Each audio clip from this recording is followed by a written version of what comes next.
인터넷을 통해서 함께 예배를 드리고 있는 모든 분들에게 하나님의 평강과 은혜가 충만하게 임하게 되길 간절히 바랍니다. 하나님께 올리는 아름다운 찬송을 인하여 감사를 드립니다. 요즘 들어 부쩍 그런 생각이 들어요.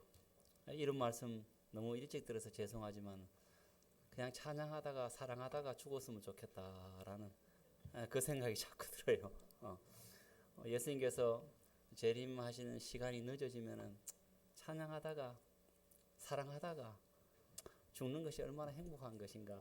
그래서 요즘 제 기도 속에 하나를 좀 집어넣었어요. 예수님 재림이 더뎌지시고 하시면 제가 찬양하다가 사랑하다가 죽게 하옵소서라고 이렇게 기도를 하는데 주께서 그 기도를 어떻게 응답하실지는 좀 두고 봐야 되겠습니다. 오늘 하나님의 말씀의 제목을 너희 안에 이 마음을 품으라, 너희 안에 예수의 마음을 품으라 라는 제목으로 여러분들에게 말씀을 드리겠습니다. 이 제목으로 여러분 설교를 몇 번 정도 들어보셨습니까? 아마 기억은 못해도 10번 이상은 아마 이 제목으로 설교를 많이 들으셨을 것입니다. 10번, 100번 아니 1000번을 듣더라도 지겹지 않고 우리의 마음속에 예수님의 마음이 품게 되어지기를 간절히 바랍니다. 사도 바울이 빌립보 교회에 편지를 보내는 그 편지의 한 구절이 너희 안에 이 마음을 품으라 라는 말씀이 있습니다. 요즘 교과 공부를 빌립보서를 공부하고 있죠. 사도 바울이 선교 여행을 떠났습니다. 1차 선교 여행을 떠나고 그 1차 선교 여행 동안에 많은 어려움과 고난을 겪었지만은 그는 또다시 하나님의 부르심을 쫓아서 하나님의 은혜를 증거하기 위해서 2차 선교 여행을 떠납니다. 2차 선교 여행을 떠나서 저기 유럽의 첫 관문인 빌립보에서 도착합니다. 그 빌립보에 도착해서 그 당시에 이 자주색, 보라색을 염료나 이런 천을 파는 것은 굉장히 왕족이나 귀족에게 팔기 때문에 명품입니다. 그래서 자주장사 루디아, 명품을 파는 루디아를 만나서 그에게 전도를 해서 그 빌립보 지역에서 유대인이 많지 않는 그 빌립보 지역에서 이 자주장사 루디아 집에서 교회가 시작됩니다. 아마 사도 바울이 굉장히 열성적으로 그 루디아에게 성경을 가르쳐서 그 다음에 아마 이 명품을 팔면서 여러 사람과 관계를 맺었기 때문에 그런 사람들 초청해서 가정에서 예배가 시작되었습니다. 교회가 시작되었습니다. 그래서 이제 2명, 3명, 20명, 30명 이제 늘어나게 되었습니다. 그래서 정확하게 사도 바울이 빌립보 교회 편지를 썼을 때 빌립보 교인의 수가 몇 명인지는 성경에 기록되어 있지 않습니다. 그러나 학자들이 추정하기로는 한 50명에서 한 100명 정도 되었다라고 이렇게 추정을 하고 있습니다. 그래서 그 교회가 얼마나 열심히 있는지 날마다 새로운 영혼이 나오고 그 어려운 지역에서 그 이방 지역에서 참으로 복음을 잘 전하고 하나님의 사랑 가운데 그들이 교제하고 또 전도지도 분급하면서 전도회를 하면서 이 교회가 성장해 갔습니다. 정말 이 빌립보 교회를 바라볼 때마다 기쁨이 넘치고 감사가 넘쳤습니다. 그리고 마음이 얼마나 착한지 이 빌립보 교인들이 끊임없이 이 사도 바울을 서포트하고 도와주고 격려하는 것입니다. 사도 바울이 고생도 많았습니다. 그 점치는 여종 때문에 감옥에도 가고 그 감옥에서 지진도 일어나고 그는 엄청난 고난을 겪고 애정이 있는 그런 교회가 사도 바울이 함께하고 개척한 빌립보 교회입니다. 근데 이 사도 바울이 로마의 감옥에서 이제 연금되어 있을 때 소식이 들려오는데 생각만 하면은 참 좋은 교회. 정말로 내 손때가 묻어 있고 한 분 한 분 그 영혼들에게 다 성경을 가르쳐서 이 교회로 인도한 그 아름다운 영혼을 생각할 때마다 기쁨이 넘치고 그들이 또 하나님의 풍성한 사랑으로 사도 바울에게 옥바라지를 할 때 얼마나 마음이 기뻤는지 모릅니다. 근데 사도 바울의 마음을 아프게 하는 소식이 들려옵니다. 그 아마 빌립보 교회에 아주 유력한 여성 지도자 두 분이 계셨습니다. 요디아와 순두계. 우리 한국식 이름으로는 상당히 유순하고 순하신 분이신데 아마 이 두 여성 지도자들 사이에 갈등이 있었는 것으로 추정이 됩니다. 교리적인 갈등이라기보다는 어떤 사역의 방향이나 성향이나 어떤 여러 가지 갈등으로 어느 한 분은 막 밀어붙이는 스타일일 수도 있고 어느 한 분은 차근차근 하는 스타일일 수도 있고 어느 한 분은 막 돈이 없더라도 믿음으로 나가자 하는 사람일 수도 있고, 어떤 사람은 아니 그래도 준비가 되면 합시다 라고 이렇게 생각하는 지도자일 수도 있습니다. 하여튼 유오디아와 이 순두계 이 두 걸출한 아주 열심히 특심인 이 두 지도자가 이렇게 서로 충돌하기 때문에 교회가 이제는 서로 눈치를 보는 것입니다. 이제 파벌이 형성되는 것입니다. 이제 그 소식을 가만 들어보니까 이 사도 바울이 얼마나 마음이 아픈지 모릅니다. 그의 손때가 묻고 그의 애정이 묻고 그의 모든 것을 바쳐서 이제 빌립보 교회가 개척되었는데, 이제 이 교회가 성장하고 부흥하고 발전하는데 그 두 지도자들 사이에 서로의 갈등의 소식이 들리니까 이 바울의 마음이 너무너무 아픈 것입니다. 근데 이것을 방치했을 때는 교회가 더 이상 성장하지 못하는 것입니다. 여러분, 사람이 성장하는데 또 교회가 성장하고 어떤 조직이 성장하는데 아주 잘 되는 것, 강점 때문에 성장하기도 하지만은 사실은 약점 때문에 성장하지 못할 수도 있습니다. 아주 건강한 사람이 병이 드는 것은 연약한 부분 때문에 병이 드는 것이지 강한 부분 때문에 병이 드는 건 아닌 것이에요. 그래서 사도 바울이 아주 기도하는 마음으로 애끓는 심정으로 이 빌립보 교회에게 누구 편을 들 수가 없어요. 유오디아가 잘했다, 순두계가 잘했다 편을 들 수가 없기 때문에 사도 바울이 기도하는 마음으로 기쁨과 감사의 내용도 적지만 정말로 두 지도자와 또 교회가 화합하라는 의미 속에서 사도 바울이 편지를 보내면서 그 편지의 한 부분이 너희 안에 이 마음을 품으라 라는 구절이 들어가 있습니다. 사도 바울은 그들에게 이렇게 편지를 합니다. 그러므로 그리스도 안에 무슨 권면이나 사랑의 무슨 위로나 성령의 무슨 교제나 긍휼이나 자비가 있거든. 즉 교회 안에서 일어나는 모든 설교와 모든 권면과 그리스도의 사랑으로 서로 교제하고 또 서로 사랑을 나눈다면 이 모든 것을 통하여서 이루어야 될 목적이 무엇인가를 설명합니다. 마음을 같이하여 같은 사랑을 가지고 뜻을 합하며 한 마음을 품어 아무 일에든지 다툼이나 허용으로 하지 말고 오직 겸손한 마음으로 각각 자기보다 남을 낮게 여기고 각각 자기 일을 돌볼 뿐더러 또한 각각 다른 사람들의 일을 돌보아 나의 기쁨을 충만하게 하라. 빌립보 교인들이시여, 교회 안에서 교과 공부를 하시고 교회 안에서 예배를 하시고 교회 안에서 소그룹을 하시고 또 성령의 은혜를 간구해서 기도한다면 이 모든 것을 통하여 또한 이것을 하는 그 모든 그 가정 속에 마음을 같이하여 같은 사랑을 가지고 뜻을 합하며 한 마음을 품어 아무 일에든지 다툼이나 허용으로 하지 말고 오직 겸손한 마음으로 각각 자기보다 남을 낮게 여기고 각각 자기 일을 돌볼 뿐더러 또한 각각 다른 사람들의 일을 돌보아서 우리 모두가 기뻐하며 우리 모두가 감사하는 그런 조직이 됩시다 라는 그 아름다운 구절을 이 편지에 담아서 사도 바울이 쓰고 있습니다. 여러분, 그런데 제가 이 사도 바울이 정말로 애끓는 심정으로 어쩌면 분열의 갈등의 양상이 있는 이 빌립보 교회 편지를 보내면서 교회에서 이루어지는 모든 활동에는 같은 마음과 같은 사랑과 한 마음으로 연합하라 라는 이 말씀, 또 교회에서 이루어지는 그 모든 활동을 통하여서 우리는 같은 마음과 한 마음과 하나로 그리스도 안에서 연합되어라 라는 이 말씀을 이 사도 바울이 하고 있는데, 이 일이 어떻게 가능할까? 여러분, 우리가 살아가는 현실 속에서 하나로 연합한다는 것이 여기 나온 것처럼 마음을 같이하여 같은 사랑을 가지고 뜻을 합하며 한 마음을 품어 아무 일에든지 다툼이나 허용으로 하지 말고 오직 겸손한 마음으로 자기보다 남을 낮게 여기고 또 자기 일을 돌볼 분들은 남의 일도 돌보라 라고 이렇게 사도 바울이 권면을 하고 있는데, 여러분, 우리가 살아가는 현실 속에서 이 일이 쉽게 일어납니까? 아니면 이 일이 참 어렵습니까? 참 쉽지 않아요. 우리가 살아가는 이 세상에는 교회뿐만 아니라 이 바깥 세상이나 교회 안에서도 같은 마음을 품고 겸손한 마음으로 하나 되어서 살아가는 것이 쉽지가 않습니다. 왜냐하면 끊임없이 사탄이, 하나님께서는 한 마음으로 연합시켜 주시는데 사탄은 끊임없이 그 속에 이간질을 자꾸만 시킵니다. 사람이 때로는 연합하는 에너지보다는, 물론 하나님께서 주신 연합하는 에너지가 훨씬 더 크지만 그 에너지를 그렇게 붙잡지 않기 때문에 연합하는 에너지보다는 연합된 것을 이렇게 갈라내려는 에너지가 더 큰 경우가 많이 있습니다. 20년지기, 30년지기라 하는데도 불구하고 20년, 30년 동안 이렇게 연합되어 왔는데 말 한마디 때문에 어떻게 됩니까? 갈라집니다. 정말 저 두 사이가 정말로 친한데 중간에 제3자가 끼어서 이간질하기 시작하면 어떻게 될까요?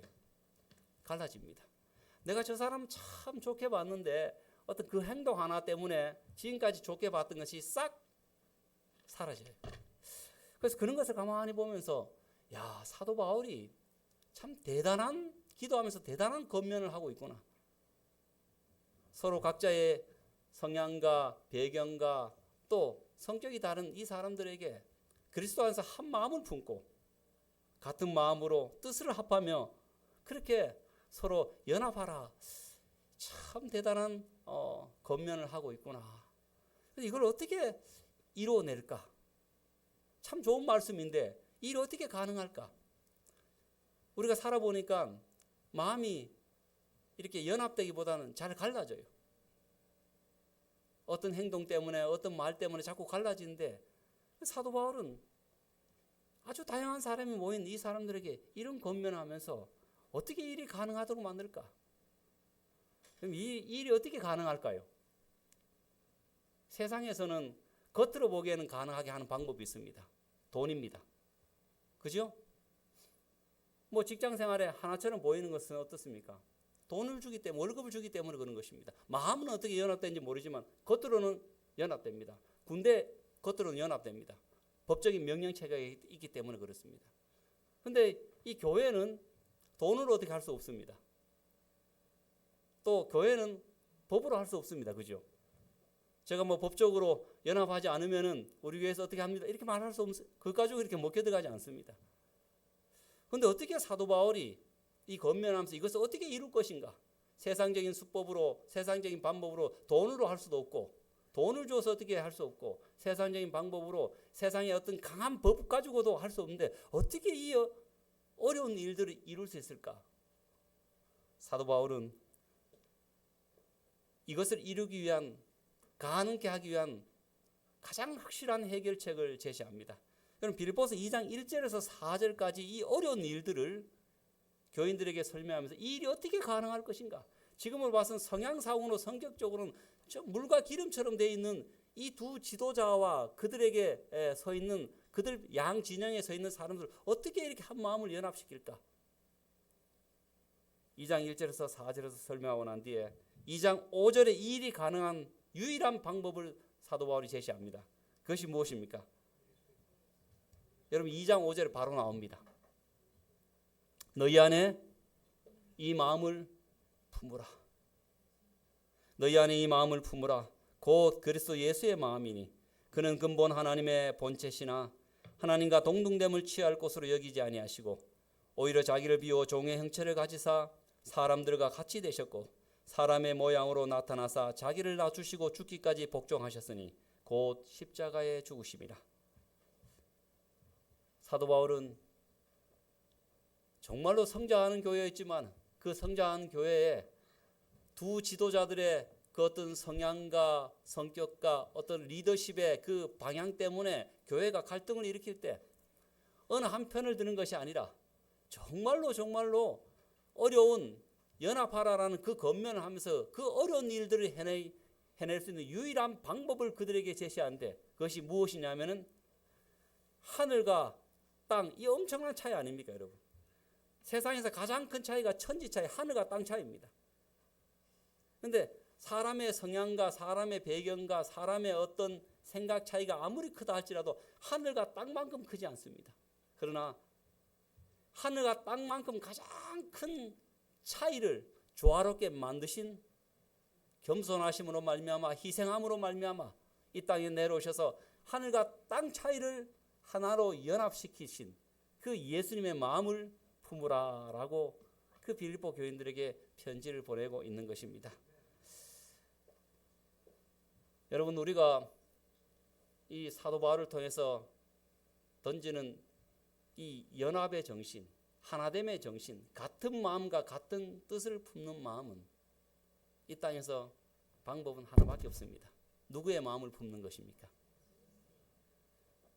하늘과 땅 차이를 낮아지심으로 겸손하심으로 말미암아 아낌없이 자신을 희생하시는 그 희생 정신으로 말미암아 회복케 하시는, 하나되게 하신 예수님의 마음을 품을 때 그 모든 것이 가능하게 될 것입니다. 그것은 돈으로 이루어질 수가 있는 것이 아니라, 그것은 법으로도 어떻게 할 수가 없고, 오직 예수님의 마음이 내 마음속에 품게 될 때 정말 자연스럽게 서로 간의 차이와 서로 간의 성향이 다르지만 그 모든 것이 다 없어지고 아주 조화롭게 하나가 될 것입니다. 여러분, 예수님의 마음을 품는다는 것이 얼마나 중요한지 모릅니다. 여기 한 가냘픈 여인이 나오는데 그냥 제가 이 애니메이션 하나 따왔습니다.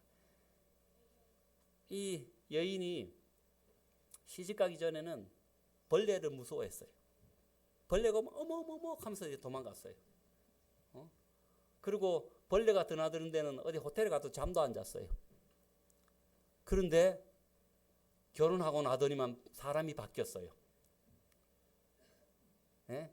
벌레가 막 해서 자기 애기인데 더 덜 오니까 파리채도 없는데 손바닥 가지고 탁. 어우, 대단해.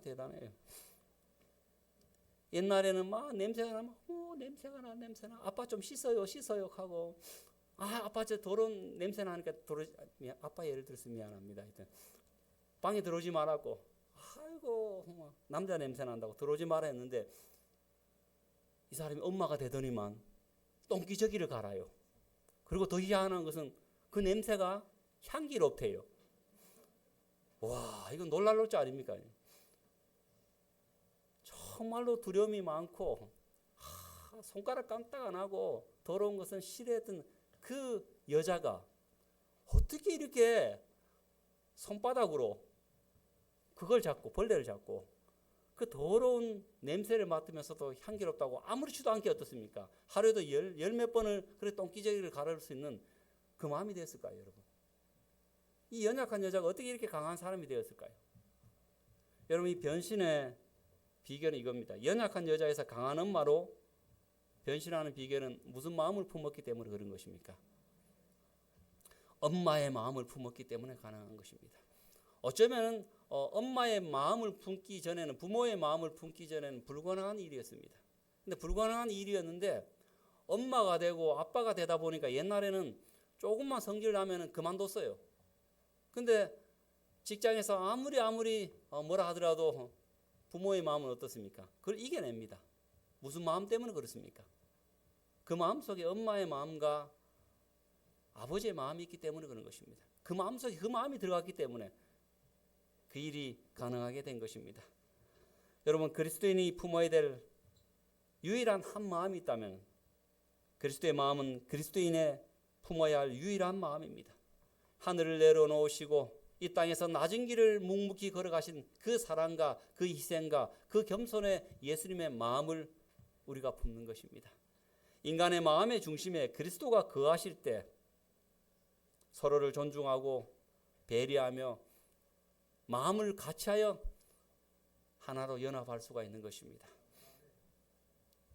그래서 사도 바울은 정말로 기도하면서 정말 내가 어떻게 개척한 교회인데 이렇게 잘 되는 교회가 갈라서거나 어려움을 겪으면 안 된다 싶어서 여러 가지 방법을 생각해봤지만 하늘에서 내려온 응답은 그들이 예수님의 마음을 품으면 그 모든 것이 자연스럽게 해결된다라고 이렇게 확신하면서 사도 바울이 너희가 예수님의 마음을 품음으로 말미암아 낮아지시고 희생하시고 또 죽기까지 자기를 버리신, 우리를 살리기 위해서 죽기까지 버리신 그 예수님의 마음을 소유하게 되면 그 모든 것들이, 모든 문제들이 눈 녹듯이 사라지게 될 것이다 라고 사도 바울은 빌립보 교인들에게 편지를 보내고 있습니다.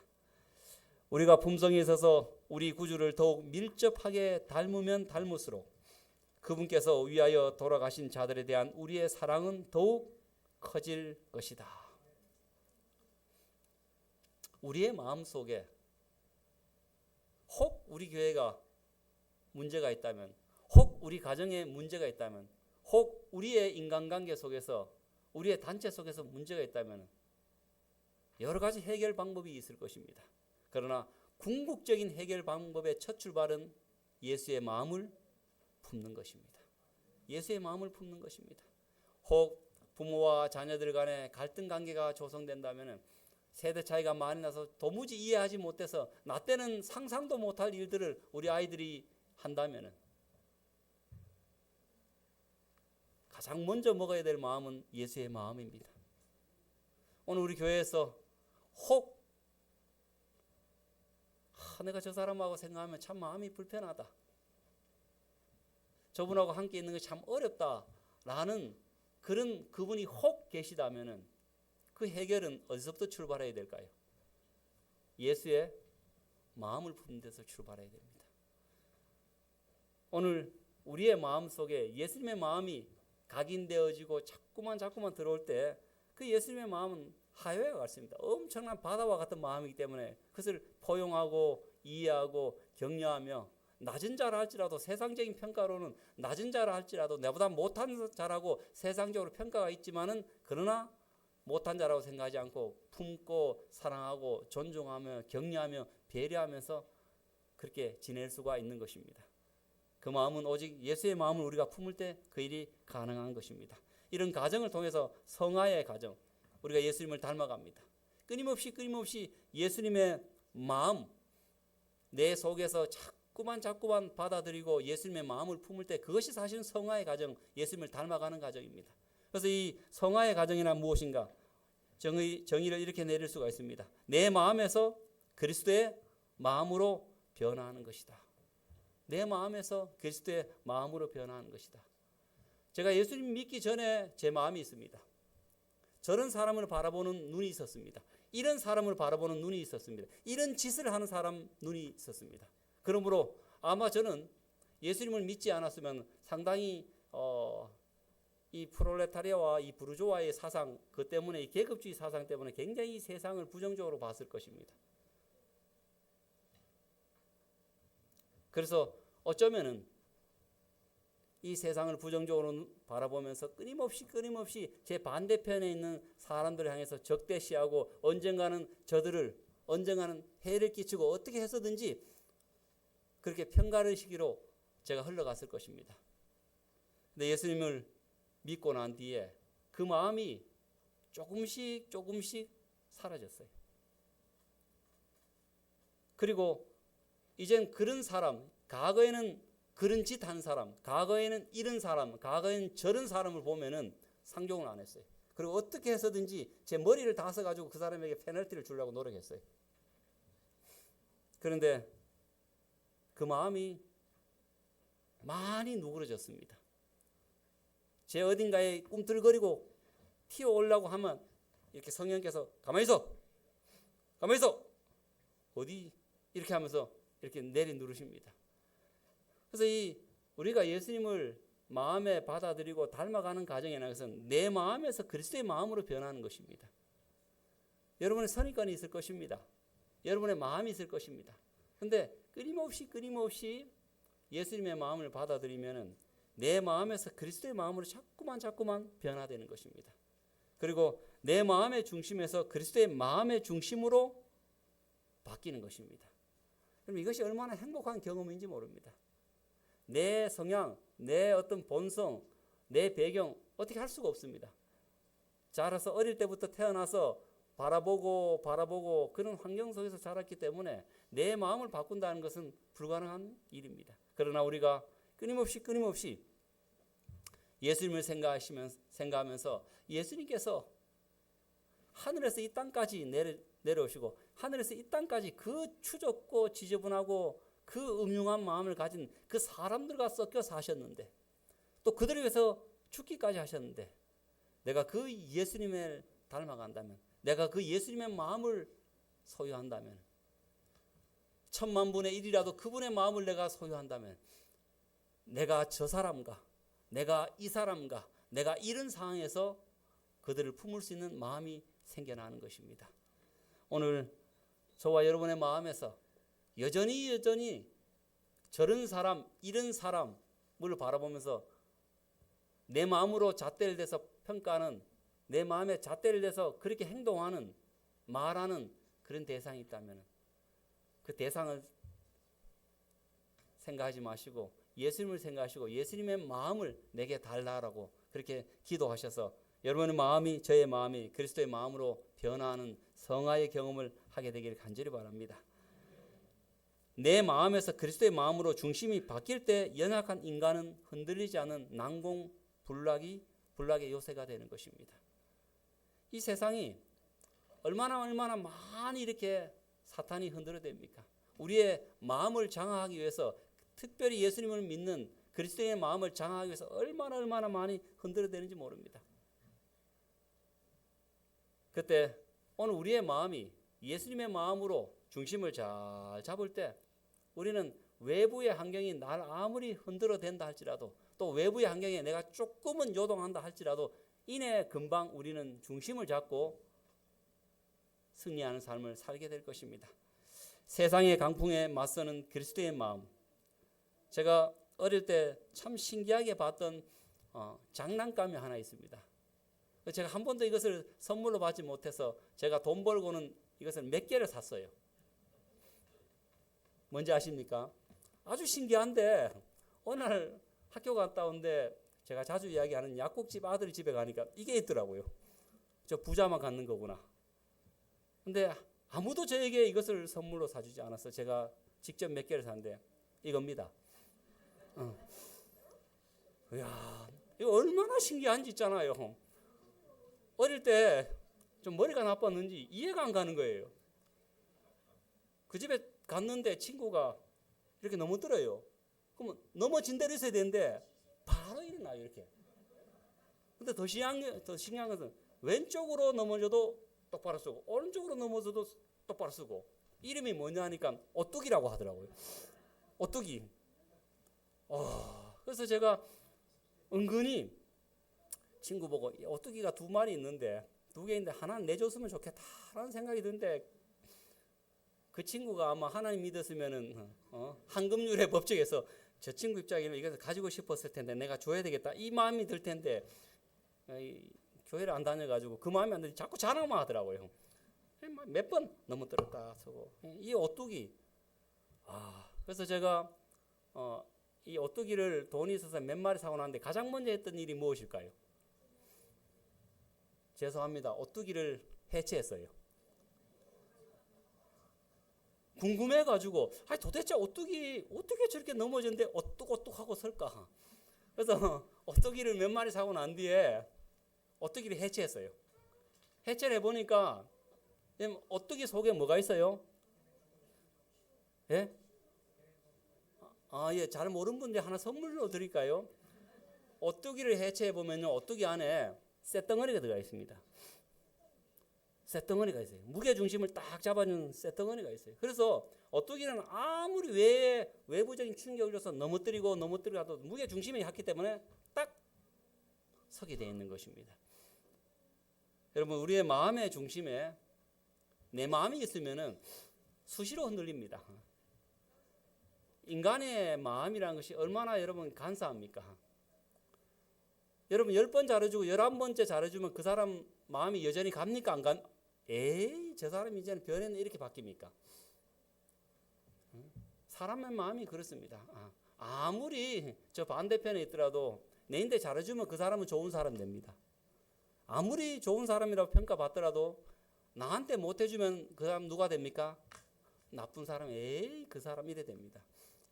그 사람 좋게 평가될 수도 있습니다. 그래서 사람의 마음으로 살아간다는 거, 이 사람의 마음을 갖고 우리가 믿음 생활을 한다는 거 정말 어렵습니다. 근데 우리의 마음 속에 내 마음이 아니라 누구의 마음요? 예수님의 마음이 있을 때 우리는 사탄이 자꾸 외적인 환경을 가지고 우리를 넘어뜨리고 우리를 이쪽으로 기울게 하고 좌쪽으로 기울게 하고 우리를 우우 쪽으로 기울게 하고 우리를 보수로 기울게 하고 정치적으로 우리를 진보로 기울게 하고 막 이렇다 할지라도 어떻습니까? 그런 환경이 있다 할지라도 우리는 흔들리지 않고 하나님께서 말씀하신 바른 길을 우리가 걸어갈 수 있습니다. 그 비결은 뭐밖에 없다고요? 우리의 마음의 중심에 무게 중심이 되시는, 내 마음이 무게 중심이 되는 것은 한계가 있습니다. 흔들립니다. 근데 우리의 마음의 중심에 예수님의 마음을 담을 때 그 모든 일들이 가능한 것입니다. 부산병원에 있을 때 암병동이 있습니다. 암병동에 가면은 정말 이렇게 보면은 원목을 한 5년 정도 하니까 이렇게 딱 느낌이 와요. 아, 이분은 5일 뒤에 돌아가시겠다. 이분은 3일 뒤에 돌아가시겠다. 근데 그 느낌대로 안 되도록 그렇게 기도를 많이 합니다. 근데 한 번은 어느 교회에서 집사님이 이제 마지막 거의 임종을 앞둔 상태에서 병원에 입원하셔서 암병동에 입원하셨어요. 그 교회가 멀기 때문에 저희한테 전화가 왔어요. 목사님, 너무 멀기 때문에 우리가 자주 방문 못하니까 원목실에서 이제 마지막 임종을 앞뒀으니까 가서 기도를 좀 많이 해달라고. 그래서 그런 기도 요청을 받으면 우리 원목실 목사님들이 하루에 한 번 들어갑니다. 암병동에. 그래서 암병동에 들어가서 한 뭐 열 몇 분이 이렇게 쫙 이렇게 누워 계시면 이제 순차적으로 쫙 이렇게 기도를 합니다. 기도하면서 제가 이제 소개받은 집사님 앞에서 제가 기도를 합니다. 그래서 제가 처음엔 위로를 하죠. 집사님 힘내세요. 근데 거의 암이 거의 모든 장기에 전이가 돼가지고 얼굴이 완전히 노랗게 변하고 완전히 죽음의 그림자가 완연합니다. 근데 제가 아직도 잊지 못하는 그 암병동 환자의 그 집사님의 한마디 말을 제가 기억합니다. 그래서 제가 그분에게 위로하고 기도하려고 힘내세요. 제가 자꾸 힘내세요 하면서도 마음에 자꾸 안쓰러워가지고 그분이 이제 중학생 아들하고 초등학생 딸인데 거기서 눈을 감아야 되니까 얼마나 마음이 아플까 싶어가지고 제가 막 이 기도가 잘 안 나와요. 막 감정이입이 돼가지고 막 저도 이제 건면하면서 울고 좀 막 이렇게 하고 있는데 그분이 오히려 저에게 이제 위로를 던지는 말씀이 이 말씀이었어요. 목사님, 걱정하지 마십시오. 암 세포가 내 몸에는 침투했지만 제 믿음에는 침투하지 않았습니다.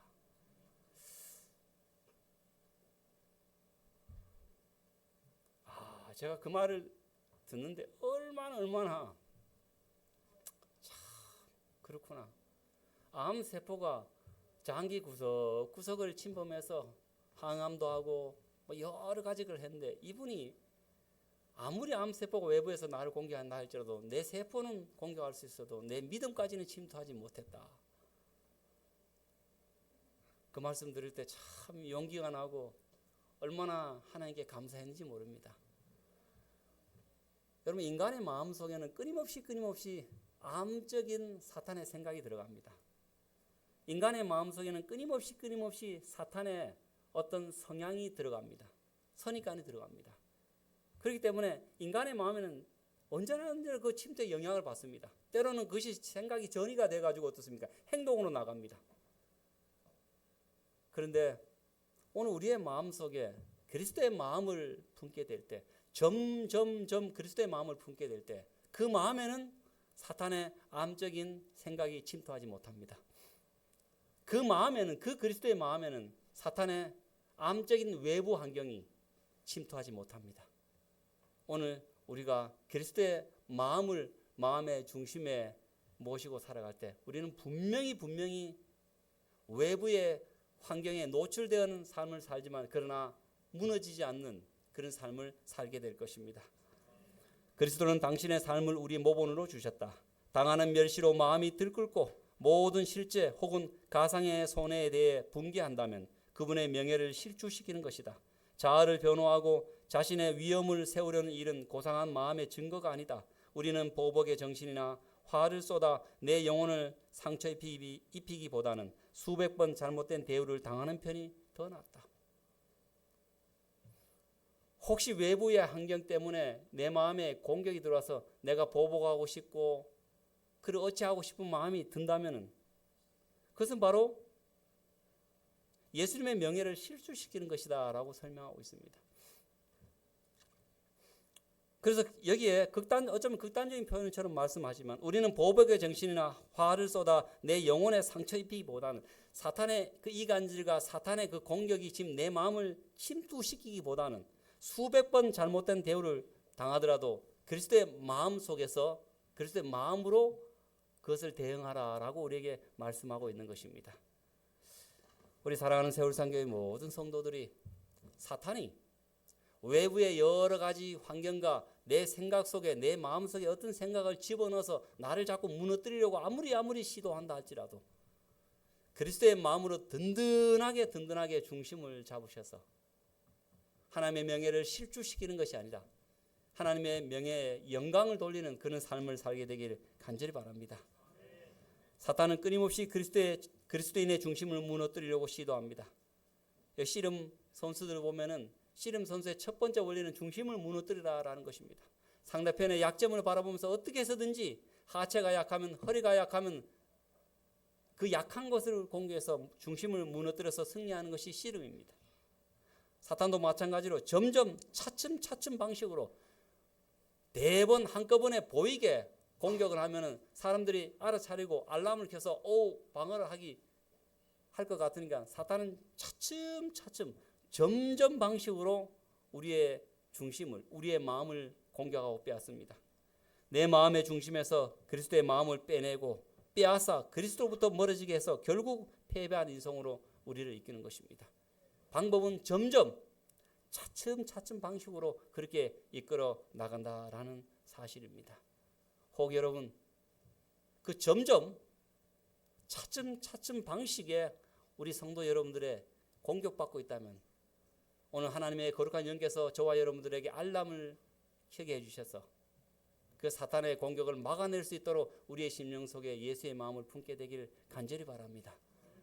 내가 예전보다 기도하는 시간이 차츰 줄어들고 예전보다 기도하는 횟수가 차츰 줄어들고 있다면 내가 예전보다 교과 공부를 하고 내가 예전보다 예배를 참석하는 횟수와 시간이 차츰 점점 줄어들고 있다면 지금 사탄의 공격 레이더 안에 들어있다는 사실을 여러분 인지하시고 예수님의 마음을 마음속의 중심에 둠으로 말미암아 사탄의 공격에서 승리하는 삶을 살게 되기를 간절히 바랍니다.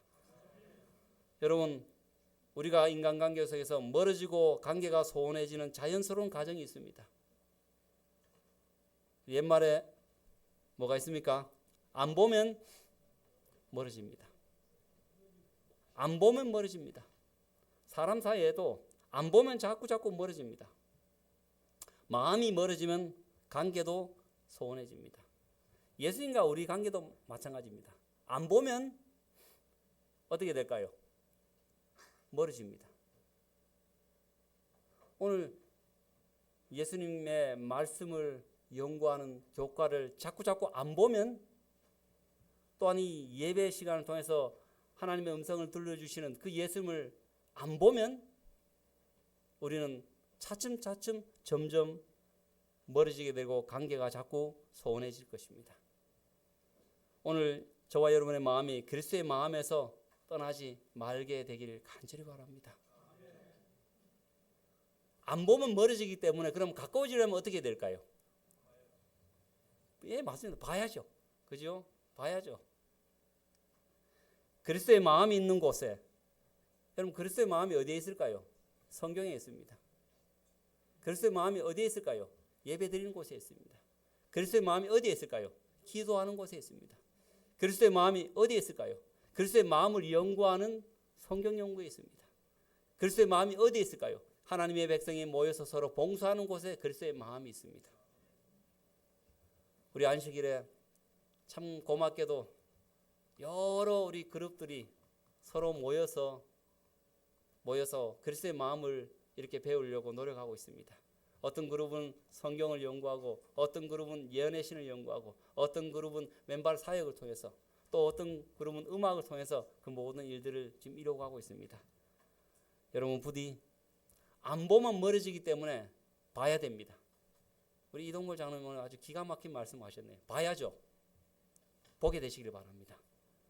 그래서 그리스도의 마음이 있는 성경을 보시고 그리스도의 마음이 있는 예배에 참석하시고 그리스도의 마음 있는 기도로 소통하시고 그리스도의 마음 있는 성도들 간의 교제에 참여하시고 봉사에 참여하셔서 저와 여러분의 마음속에 그리스도의 마음에 품고 그 그리스도의 마음을 품음으로 말미암아 서로 그리스도 안에서 용납하며 서로 사랑으로 하나 되어서 예수님을 기쁘시게 하고 예수님께서 우리에게 맡겨주시는 그 놀라운 사명을 예수님의 은혜와 능력으로 이루어 가시는 저와 여러분 되시기를 간절히 바라면서 오늘 말씀을 마치도록 하겠습니다.